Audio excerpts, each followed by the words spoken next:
जय गुरु जी संगत जी, वीडियो को लाइक कीजिए, चैनल को सब्सक्राइब कीजिए और बेल आइकन को प्रेस कर दीजिए ताकि आपको लेटेस्ट वीडियोस की जानकारी अच्छे से मिल सके।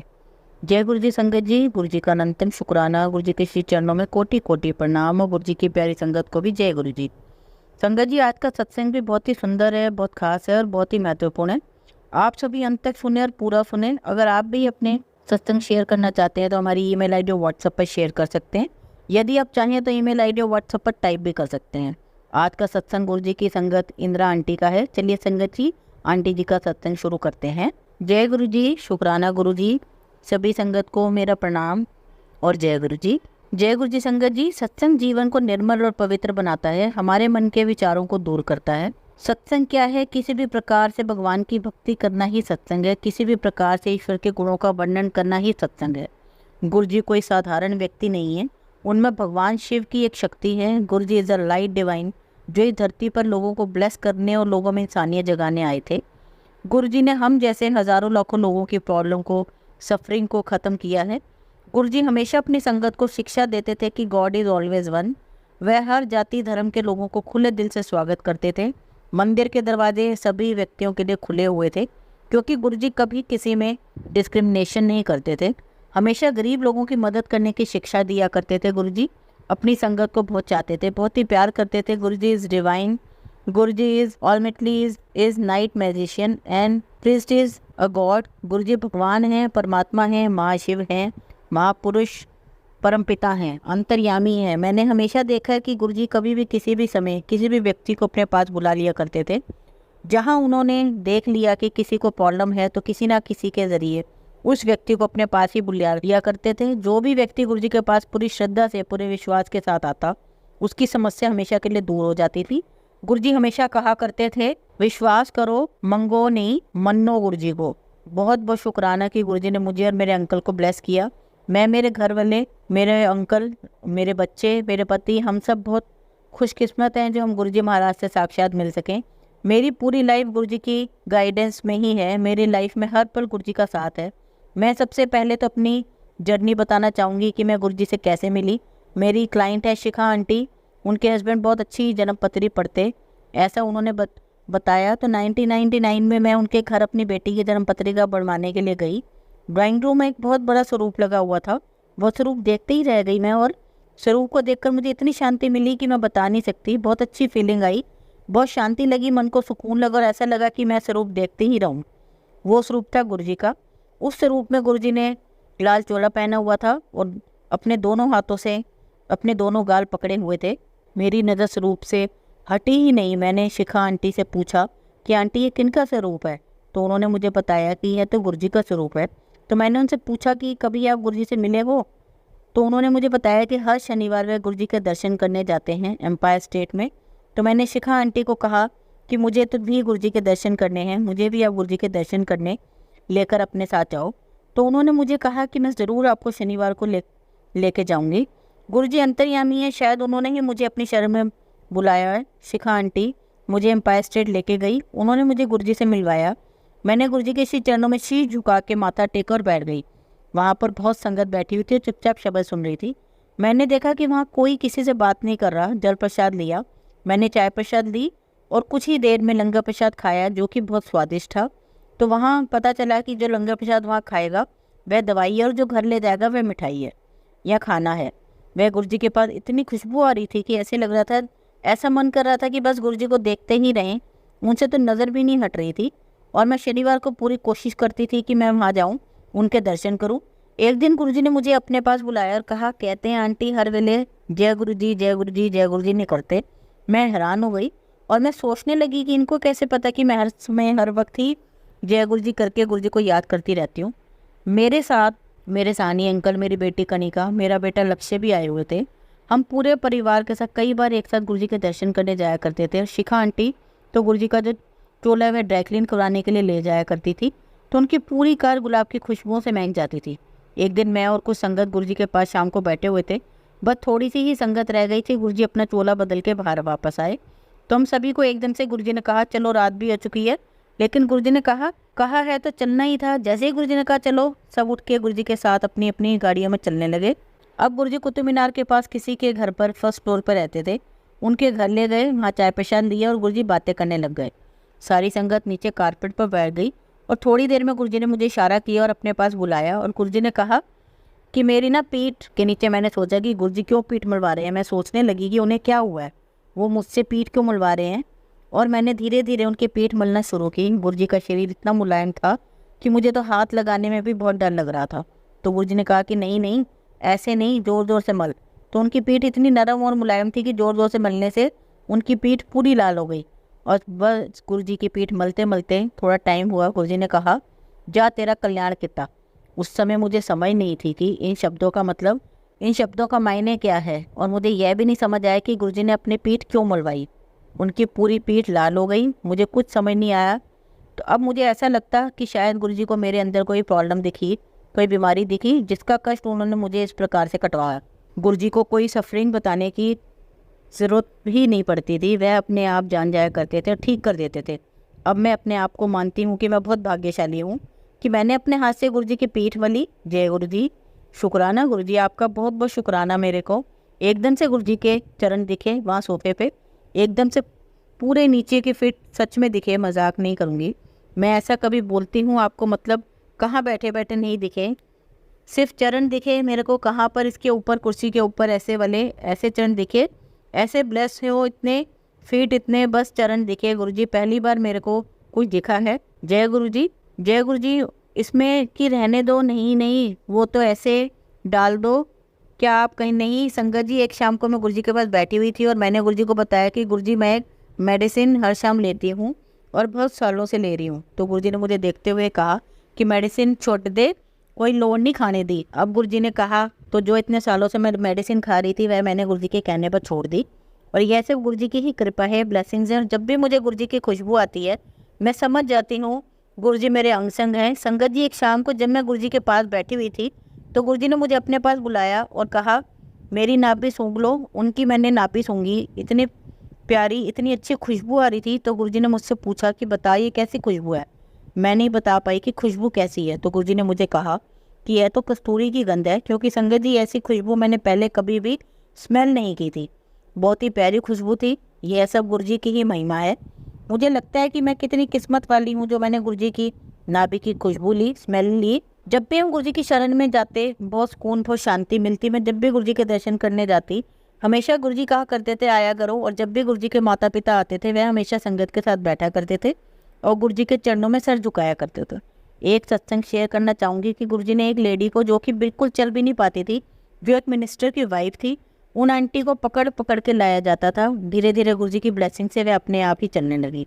यह सब गुरुजी ही करवाते हैं। गुरुजी ने कई बार अपने हाथों से प्रसाद दिया और गुरुजी की उन ब्लेसिंग से वो लेडी चलने लगी। और गुरुजी ने मुझे आने के समय बोला कि बड़े मंदिर आना। और फिर मैं अपने अंकल, बेटे और बेटे के साथ बड़े मंदिर गई। गुरुजी अपने सिंहासन पर बैठे हुए थे, उन्होंने हम सबको ब्लेस किया। गुरुजी की कृपा से हमारी लाइफ ही चेंज हो गई और मेरे बच्चे बहुत अच्छे सेटल हो गए। एक शाम गुरुजी ने मुझे बताया कि एक प्रलय आएगी और दुनिया में बहुत सारे लोग ख़त्म हो जाएंगे, लेकिन अपनी संगत को कुछ भी नहीं होगा। शायद गुरुजी यह कोरोना के बारे में ही बोल रहे थे। गुरुजी ने बहुत संगत की बीमारियां दूर की हैं। एक संगत को गुरुजी ने कहा कि 10 डॉक्टर मैंने फेल कर दिए हैं, जा एग्जामिन करा ले, कुछ भी नहीं निकलेगा। फैमिली प्रॉब्लम ठीक कर दी, कैंसर पेशेंट को ठीक कर दिया। संगत जी हर प्रकार की प्रॉब्लम को ठीक किया। और अगर गुरुजी फैमिली में एक मेंबर को ब्लेस करते थे तो पूरी फैमिली ब्लेस हो जाया करती थी, और आज भी हो जाती हैं। 31 मई 2007 गुरुजी ने बहुत जल्दी समाधि ले ली और गुरुजी की मर्जी से ही वहाँ जाना होता है। और हरजीत आंटी से पता चला कि नोएडा के 30 सेक्टर में प्रभा लाभा आंटी और अंकल के घर पे हर महीने सत्संग होता है। उस साल में तकरीबन हर महीने सत्संग में जाया करती थी। एक सत्संग वो शेयर करना चाहती हूँ। एक रात गुरुजी मेरे सपने में आए और मेरी मम्मी के घर पर आए, मम्मी के घर में, और थोड़ी देर बैठने के बाद उसके जाने लगे और कहने लगे कि मुझे और भी कहीं जाना है। मैंने उनका हाथ पकड़ लिया। उनका हाथ बहुत ही नरम था और उनके हाथ का स्पर्श अभी भी मुझे याद है। बड़े मंदिर भी जाती हूँ, लाइनें लगा करती हैं। मुझे याद है गुरुजी कहा करते थे कि देखना बड़े मंदिर में, और हर जगह लाइनें लगा करेंगी। इसके अलावा मैं फेसबुक पर संगत के मैसेज भी पढ़ती हैं। और जब भी गुरुजी कुछ क्वेश्चन करती मन में, मुझे कोई ना कोई रूप में फीडबैक पर मैसेज मिल जाते थे, गुरुजी की तरफ से आंसर मिल जाते थे। 2018 को मेरे घर पर संगत जी काम करने वाली जो लड़की है वह छुट्टी पर चली गई, फिर वापस ही नहीं आई। और हम लोग बहुत परेशान हो गए कि काम वाली आ नहीं रही है।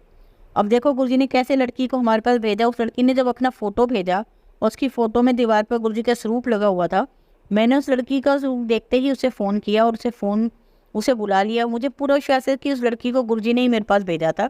एम्पायर स्टेट में एक बार संगत से पता चला कि गुरुजी ने अपनी मदर को बोला जितने भी लोग आए हैं उन सबके लिए चाय प्रसाद का इंतज़ाम करो। तो उनकी मदर ने बोला ये तो बड़ा मुश्किल है, इतना इंतज़ाम कैसे होगा, सबको पूरा नहीं हो पाएगा। परंतु पता नहीं गुरुजी की मेहर से सबको चाय प्रसाद मिली और कोई प्रॉब्लम नहीं आई। मैंने अपनी आंखों से देखा कि एक लड़की को स्किन डिजीज़ की बहुत प्रॉब्लम थी और गुरुजी ने उसे ब्लेस किया और पूरे तरीके से वो ठीक हो गई। गुरुजी की ब्लेसिंग्स को शब्दों में वर्णन करना बहुत मुश्किल है और मैं तो गुरुजी का मंत्र जप सुबह शाम करती हूँ। मैं गुरुजी का बहुत शुक्राना करती हूँ कि गुरुजी ने मुझ पर इतनी मेहर करी, मेरे परिवार पर कृपा करी। और गुरुजी मेरे फ्रेंड हैं, मेरे सब कुछ, मेरे पिता मेरे सब कुछ हैं।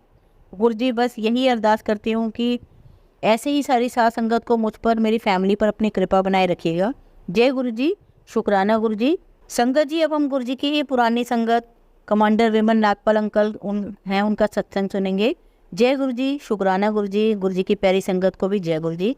मैं अपने आप को बहुत ही भाग्यशाली समझता हूँ कि गुरुजी ने मुझे मेरी जैसे तो उस प्राणी को अपनी शरण दी और मौका दिया कि मेरी जर्नी गुरुजी ने इस जन्म में 98 से शुरू करवाई।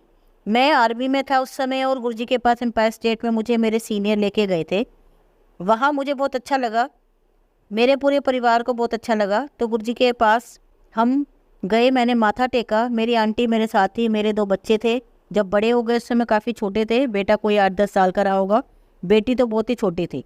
अब जाके गुरुजी के हम आश्रम में बैठे हुए थे एम्पायर स्टेट में और मैंने अचानक देखा कि गुरुजी ने अपनी उंगली से इशारा किया और मेरे बेटे को अपने पास बुलाया। गुरुजी ने पहले ही दिन उसे बुला करके कहा कि मेरे चरण दबा। वो गुरुजी के चरण दबाने लगा और गुरुजी ने अपने हाथ को फैला के कुछ इशारा किया। मुझे कुछ ध्यान तो नहीं है क्योंकि मैं पीछे बैठा हुआ था। गुरुजी ने अपने 4 फोटोग्राफ निकाल कर मेरे बेटे को दिए।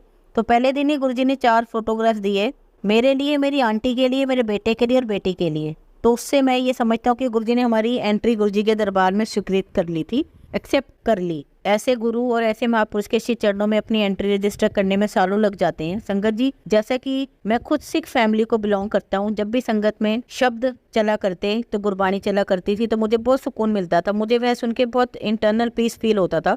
पर शायद गुरुजी की कुछ और ही मर्जी थी। मैं करीब 10 या 15 बार गुरुजी के पास गया हूँगा और मेरा वहाँ जाना छूट गया। उनका जरूर कोई 2 कारण रहे होंगे।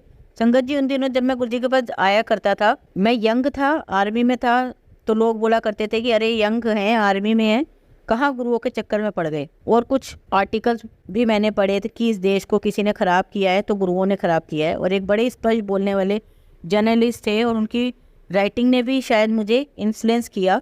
तो इस वजह से मेरा गुरुजी के यहाँ जाना छूट गया। और दूसरा कारण यह था कि मेरा दिल्ली से कोच्चि ट्रांसफ़र हो गया था, तो ऑब्वियसली छूटना स्वाभाविक ही था। और बाद में जब मैं दोबारा गुरुजी से जुड़ा तब मुझे ख्याल आया, एहसास हुआ कि हमने क्या खो दिया इस बीच। और जब मैं 2003 में दिल्ली ट्रांसफ़र होके आया, जब भी मैं अंधेड़िया मोड़ से गुड़गांव की तरफ मुड़ता तो मन में यह रहता कि अरे यहाँ एक गुरु थे जहाँ मैं आया करता था।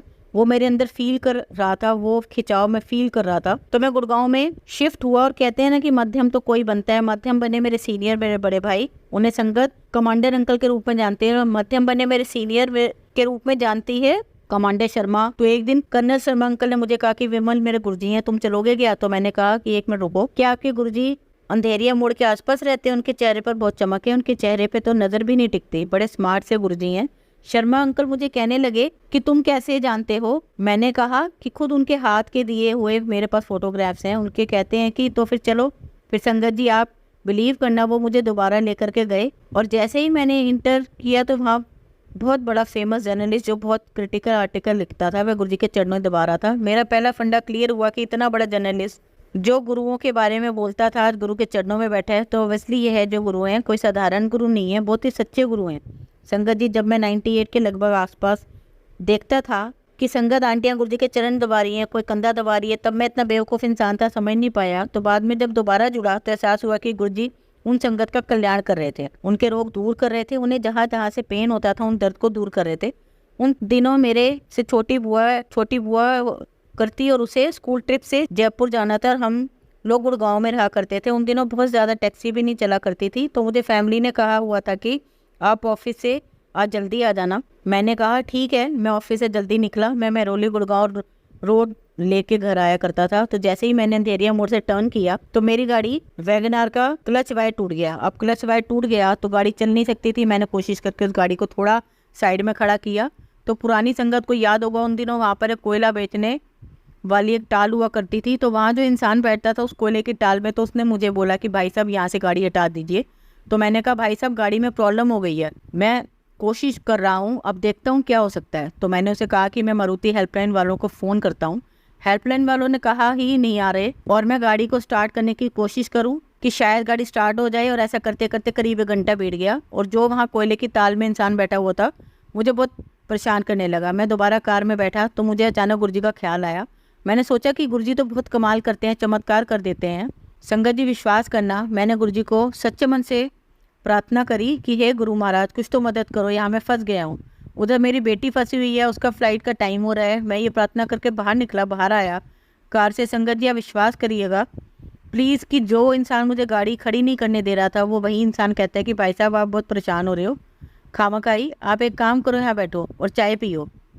और जैसे उसने चाय का नाम लिया, मैंने बोला कि लो मिल गई चाय प्रसाद, जय गुरुजी। तो उसने कहा कि आप परेशान हो रहे हो तो आप चाय पियो, अगर बोलो तो मैं अपना मैकेनिक बुला लेता हूँ। तो मैंने कहा कि ठीक है आप बुला लीजिए। 15-20 मिनट बाद उसका मैकेनिक आ गया। इस बीच मेरे घर पे फ़ोन कर दिया था कि आंटी आप कुछ इंतज़ाम कर लो, मैं यहाँ फंस गया हूँ।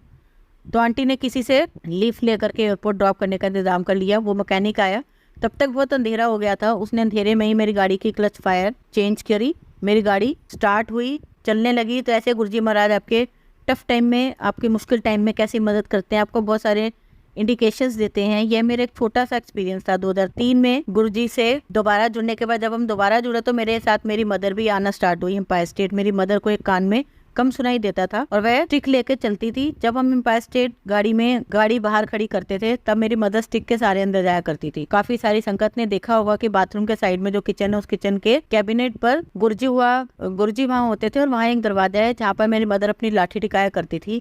मेरी मदर गुरुजी के चरणों में माथा टेकती थी और हम सब गुरुजी का आशीर्वाद लेके लंगर प्रसाद खा के बाहर आ जाया करते थे। संगत जी मेरी मदर जब बाहर आती थी तो अपनी लाठी को अपने हाथ पर टांग लिया करती थी और इतनी तेजी से चलती जैसे कोई क्रॉस कंट्री रेस चल रही हो। लंगर खाकर, लंगर की इतनी पावरफुल एनर्जी और गुरुजी की ब्लेसिंग से वो इतनी तेज चला करती थी। वो गाड़ी के पास पहले पहुंच जाया करती थी, हमारा इंतजार करती थी। तो वह गुरुजी के लंगर की ब्लेसिंग्स हैं। आप इसे पूरे फुल फेथ के साथ लीजिए, इसका एक कण भी वेस्ट ना करें। एक दिन मेरी मदर ने मुझे कहा कि गुरुजी ने मुझे कहा है कि माता जी आओ बैठो। तो मैंने कहा माता जी, मैंने बोला मम्मी यह हो नहीं सकता। मैंने कहा आपको ऊंचा सुनाई देता है तो आपको ऐसे लगा होगा, उन्होंने आपको माता जी बोला है। तो मम्मी कहती है कि ठीक है तू ना मान। दूसरा हफ्ता आया, मम्मी ने वही बात बोली। तीसरा हफ्ता आया, वही बात बोली। मैंने बोला मम्मी नहीं, आपको कोई गलतफहमी हो गई है। मैंने कहा कि आप ऐसी सब बातें मत करो, गुरुजी सबको अंकल आंटी ही बोलते हैं। मम्मी कहती मुझे कि तू ना मान, तेरी मर्जी। गुरुजी गुरु पूर्णिमा का दिन आया, हम बड़े मंदिर में फंक्शन हुआ, हम सभी संगत वहाँ डांस कर रहे थे। शिव मूर्ति के पास एक प्लेटफॉर्म बनाया हुआ था जिस पर गुरुजी बैठे हुए थे। और सडन रात के 1:30 बजे गुरुजी ने कहा कि चलो सबकी छुट्टी। मेरी मदर गुरुजी के आगे से निकल रही थी और मैं मदर के पीछे था। सडन गुरुजी कहते हैं चलो माता जी चलो, और इतनी तेज गुरुजी ने बोला कि मैं सुनकर मैं भी ठिठक गया। बेसिकली गुरुजी मुझे कहना चाह रहे थे कि तू मुझ पर शक करता है। तो गुरुजी ने इस प्रकार मेरे फंडामेंटल क्लियर कर दिए थे। और मेरी माता जी बड़ी श्रद्धा से, बड़ी भक्ति से गुरुजी के चरणों में सर झुकाया करती थी। तो मदर आती रहती थी। तो एक दिन गुरुजी ने उन्हें कहा होगा कि माता जी कभी कभी आराम कर लिया करो। तो मम्मी ने मुझसे पूछा कि विमल इसका क्या मतलब हुआ। तो मैंने कहा कि मम्मी आप आराम किया करो, कभी कभी जाया करो। गुरुजी का 2006 में गुड़गांव में आगमन हुआ। इतनी सेवा करने का मौका मिला, बहुत ब्लेसिंग्स मिली और हर कोई गुरुजी की आरती करना चाहता था। बहुत सारी संगत है तो लॉटरी निकाली गई। जिस संगत की लॉटरी निकली उसमें मेरा परिवार बहुत ही आंटी लकी हैं कि उनकी लॉटरी निकली। तो गुरुजी आए, गद्दी पर विराजमान हुए और मुझे सेवा मिली कि मुझे सारे पावर पॉइंट्स वगैरह सारे देखने हैं, माइक वगैरह देखना है। तो गुरुजी का जो स्टेज बनाया गया था उस पर कोई छत नहीं थी। संगत जी अगर 2006 का आप पुराना वीडियो देखें तो जो स्टेज बनाई गई थी उस पर छत नहीं थी और ठंड का मौसम था। अचानक से धूप इतनी तेज निकली। इतने में कर्नल शर्मा अंकल ने मुझे कहा कि विमन पंखों का इंतज़ाम करो। इतनी सर्दी थी और मैंने बोला कि अंकल 10 मिनट के अंदर मैं कहाँ से इंतज़ाम करूँगा पंखों का। अब वो तो सीनियर हैं और फौजी भी, उन्होंने तो बोल दिया इट शुड बी डन। मैंने कहा हो जाएगा। अब गुरुजी का आशीर्वाद, मैंने टेंट वाले को फ़ोन किया। मैंने उसे कहा कि भाई स्टेज पर पंखे लगाने हैं, धूप निकली हुई है। तो आप सोचिए संगत जी, जिस टेंट वाले को मैंने फ़ोन किया वो बोलता है बिल्कुल हो जाएगा। मैं अभी लेके आया। मेरी जो गाड़ी है उसमें पंखे रखे हुए थे और मैं अभी लेके आया। आप सोचिए संगत जी की ठंड का समय था, कैसे पॉसिबल है कि टेंट वाला अपनी गाड़ी में पंखे लेके घूमेगा। संगत जी जब तक पंखे लगते गुरुजी ने अपने सिर पर हाथ किया और आसमान की तरफ देखा। उसमें आप देखेंगे वीडियोस में भी, पता नहीं कहाँ से कैसे गुरुजी ने अपने ऊपर छत के ऊपर एक बादल का टुकड़ा क्रिएट किया। गुरुजी के ऊपर छाया हो गई। उसमें हमें एक शिक्षा मिली कि गुरुजी का अगर कुछ भी अरेंजमेंट करना है तो बहुत परफेक्ट टू द पॉइंट होना चाहिए। मेरी मदर आई संगत में और मैं वो स्टेज पर चढ़ गई। गुरुजी से हिम्मत करके पूछ लिया कि गुरुजी मैं आपके मंदिर आ सकती हूँ एम्पायर स्टेट? लेकिन गुरुजी ने कुछ नहीं कहा, वे जस्ट स्माइल कर रहे थे। अप्रैल के महीने में हम सुखमनी साहिब का पाठ करके गुरुद्वारे से आ रहे थे। 23 अप्रैल रास्ते में कार में मेरी मदर चली गई और मैं बहुत बहुत रोया। इतना शॉक हो गया कि I have gone into the shell. मैंने कहीं भी बाहर निकलना बंद कर दिया। सबने मुझे बोला, सबने मुझे समझाया। कर्नल शर्मा अंकल ने भी मुझे बोला कि भैया शेल से बाहर निकलोगे तो ठीक होगा, बाहर निकलो। अब ये बात रही होगी अगस्त की। हमारे गुरुजी महाराज ने गुड़गांव में सत्संग शुरू किए थे। एक अंकल हैं जो आजकल यूएसए चले गए हैं, उनके यहाँ सत्संग रखा था। उस रात को भी मैं अपने घर पे सोया हुआ था और अपने गिल से बाहर ही नहीं आ रहा था क्योंकि मदर मेरे साथ थी। मैंने बचा नहीं पाया। घर में भी मैं किसी से बात नहीं करता था। उस रात को सडन 3 बजे मुझे ऐसे लगा कि किसी ने लाइट जला दी मेरे कमरे की।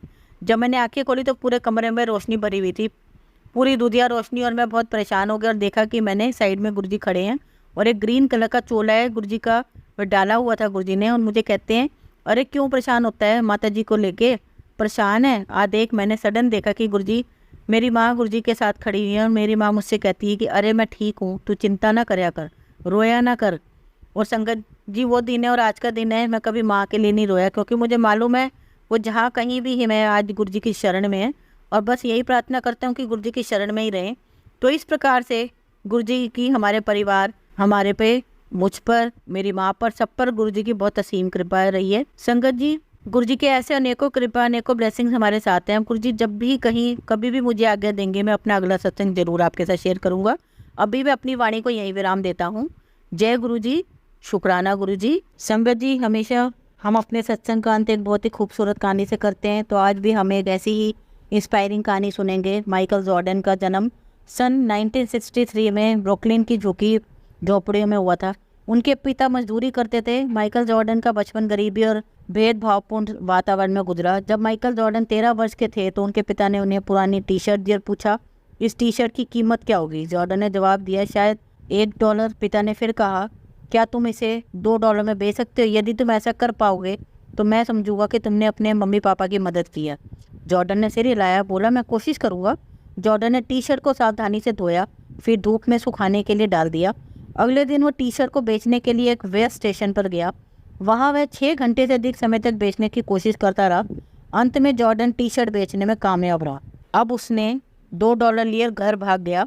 उसके बाद हर दिन वह इस्तेमाल किए गए कपड़ों की तलाश करता था, फिर भीड़ में निकल जाता और बेच के आ जाता था। 10 दिन में अधिक समय बीतने पर उनके पिता ने उन्हें एक बार फिर से इस्तेमाल किया हुआ कपड़ा दिया और कहा तुम्हें क्या लगता है इन कपड़ों को $20 तक बेचा जा सकता है? जॉर्डन ने कहा यह कैसे संभव है, यह कपड़ा तो केवल $2 लायक है। उसके पिता फिर से प्रेरित करते हुए कहा तुम एक बार आजमा कर क्यों नहीं देखते, कुछ ना कुछ रास्ता तो होना ही चाहिए। आखिर में माइकल जॉर्डन को एक आइडिया आया। उसने अपने चचेरे भाई से उस कपड़े का पर डोनाल्ड डक और शरारती मिक्की माउस का फोटो बनवा लिया और उसने एक अमीर बच्चे के स्कूल में इसे बेचने की कोशिश की। जल्दी नौकर जो अपने मालिक के बच्चे को लेने आया था उसने अपने मालिक के बच्चे के लिए वह कपड़ा खरीद लिया। छोटा 10 वर्षीय बच्चे को वो कपड़ा बहुत पसंद आया, इसलिए उसने जॉर्डन को $5 की ट्रिप भी दी। जॉर्डन के लिए $25 की रकम बहुत बड़ी थी क्योंकि ये उसके पिता के 1 महीने के वेतन के बराबर थी। जॉर्डन घर पहुंचा तो उसके पिता ने उसे एक और कपड़ा दिया और कहा क्या तुम इसे $200 में बेच सकते हो? उनके पिता की आंखें चमक रही थी।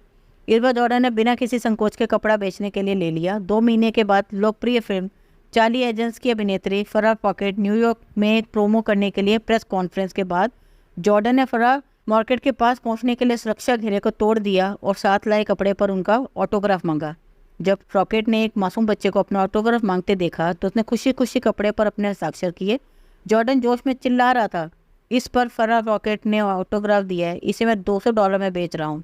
जॉर्डन ने कपड़े की नीलामी करी और एक बिजनेसमैन ने इसे $1200 में खरीद लिया। घर लौटने पर उसके पिता ने आंसू बहाते हुए कहा यह मेरी समझ से बाहर है कि तुम ऐसा करने में सफल रहे। मेरे बच्चे तुम बहुत महान हो। दूसरा जॉर्डन अपने पिता के साथ सोया सोते हुए पिता ने पूछा, बेटे तुमको जो 3 कपड़े मैंने दिए हैं उनको बेचने का अनुभव क्या रहा?